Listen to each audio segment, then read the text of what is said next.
Hello guys, and welcome to another StarCraft English commentary brought to you by yours truly, Blade of Iron.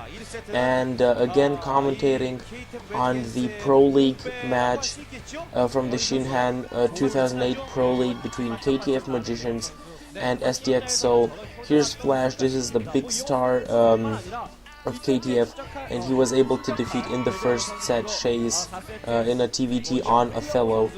Pretty predictable as far as that was concerned as a start, but we're going to have from now on matches that either rather favor STX Seoul or games that probably are not really easy to call on.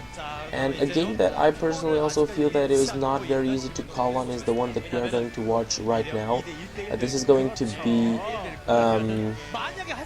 Hwasin versus 815 on Katrina. This is this new edition of Katrina. And also if I'm looking on se2gg.com to the predictions of the members taking care of STX respectively KTF, they have opposing decisions. We've got Mr. Bitter, who's taking care of KTF, saying that 815, the KTF guy, will take down Hwasin. And he's pretty much saying 815 is the next big Zerg for a few weeks now, and we finally get to see him tested. And Hwasin looks great. He made it through his OSL group, looked very strong doing so. He made it through his MSL group, and again he looked good.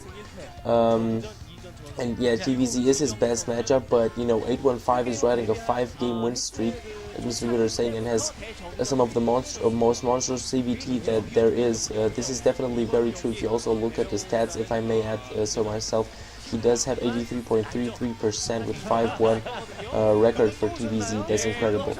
And he's beaten Celos, Midas, and yeah, he gets to practice against Flash every day, and saying that this game will be very intense, and in the end calling it's probably a victory for 815.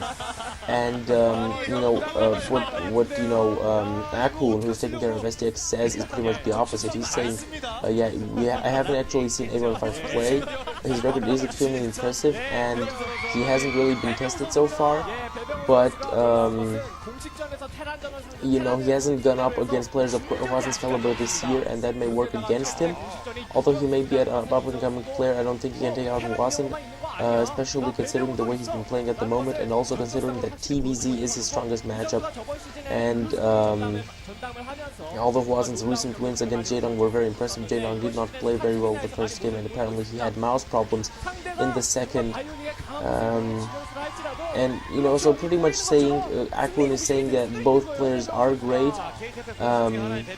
They do have both good chances of winning this, but in the end he's going to go with Hwasin. He's saying that he's noticed that Hwasin's style is less macro-oriented compared to someone like, say, Flash. Instead of outright out-expanding his opponent, he appears to prefer trying to gain the advantage by using good micro and timing to aggressively disrupt his opponent's attempts to expand before taking his own. If 815 can manage to defend well, no easy feat, he may well be able to out-macro Hwasin, which I think may be the key to beating him. You can also see right now the records of these two guys.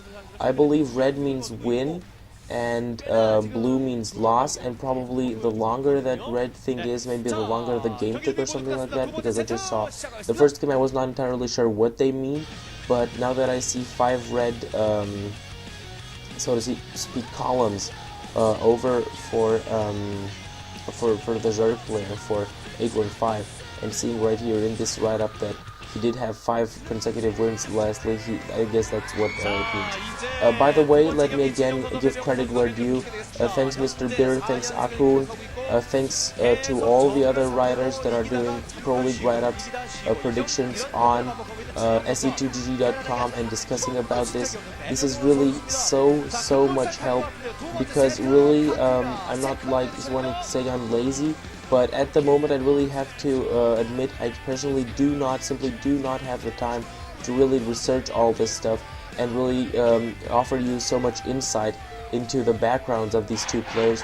And by having these writers taking care of all of this, of doing the research, finding out where these players come from, where they're probably going to head, it's very easy to make predictions and to better understand the game as it is being played. Well, right now let's get to the game. This is Katrina. This is this new edition, and we've got yeah, right here 815 at the 6 o'clock position is White Zerg, and at the 9 o'clock position we have Hwasin as Red Terran. And I'm not entirely sure how better this Katrina will be. In TVZ, if I look at the record, it's 2-2, 50% for now, so fairly equilibrated. But, you know, from 4 games, there's not a lot that you can tell.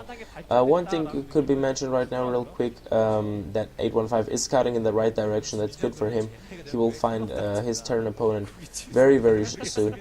I don't know really how much has changed in this new Katrina. I personally, since I also don't have a lot of time, as you may have noticed from the commentary, I also don't have that much time to play, and I don't think that I've played a game on this new Katrina yet. The old one was a little bit Terran biased. It was 2016, 55.6%, so it did rather tend to you know, help Terran, but it was really best known as the map for Protoss with really very imbalanced stats on both ZVP and TVP. Well, for now, let's just watch the game.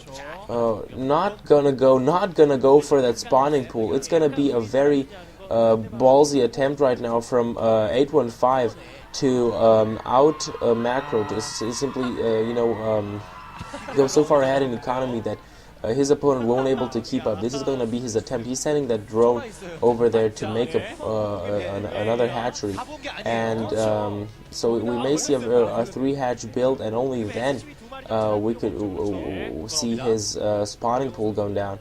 And he's going to have to be very careful about this, extremely careful about this, because if this thing gets spotted, if this strategy gets spotted soon enough, it could mean a horrible disaster for him. In the meantime, I do believe he has found, you know, a Hwasin, and he does seem to be sending a drone at the top right corner, and he's making a hatchery. It is a 3-hatch, and this does get scouted that he does not have it does get scouted that he does not have a spawning pool, and oh my god, this could be a turning point. Hwasin has seen this. Hwasin knows there is no spawning pool. Hwasin knows this right now is barely the spawning pool starting to appear, and there's a group of 1 SCV and Marines, and I'm expecting to see the other SCVs coming pretty soon. Those SCVs are going to be called from the line. They are being called from the line as we speak right now. They are all heading towards 815's base, and I do not believe that 815 can hold this attack. This was perhaps a mistake from 815. He really played it all on one card, that this strategy will not get scouted, that Hwasin will not find out that you know, his opponent has done this, but he has seen it. He knows what's happening, and he's probably going to take a pretty easy victory in this one, because I do not see any Zerglings being able to repel this attack before it's really too late, before way too many damage has been caused. You can see the drones are going to flee over to the top right corner. Perhaps they're going to try to hold off any incoming reinforcements and stuff, but really it's of no use. These creep colonies come way too late. They will eventually be killed, and the same goes for the hatchery, and GG is going to come any second now. Yeah, the first Zerglings are just have been produced. They run away because they're only good in bigger numbers, but really with this force of SCVs blocking and Marines being able to hide behind this behind this SCV wall, I really do not see 815 doing anything about it. It's pretty much over. This was it. 815 still chasing some Marines that were separated from the main group with his drones, killing them, but he knows it's over. He knows this was the game for Hwasin. And yeah, STX fans calling for a 3-1 victory right now. And yeah, that was it. I guess he should say GG right now. Trying to catch these troops in with his 2 armies, Zerglings or non-type drones on the other, but still not enough forces, and he does call GG. That was it, guys. I hope you've enjoyed the commentary on this set. It was pretty cool. And stay tuned, because right now I'm going to come to you with the 3rd set. This is going to be 2v2 Kalmso versus Zergboy and Reach on Hunters. And yeah, stay tuned. This was Blade of Wire, guys. Thanks for watching. Bye bye, guys.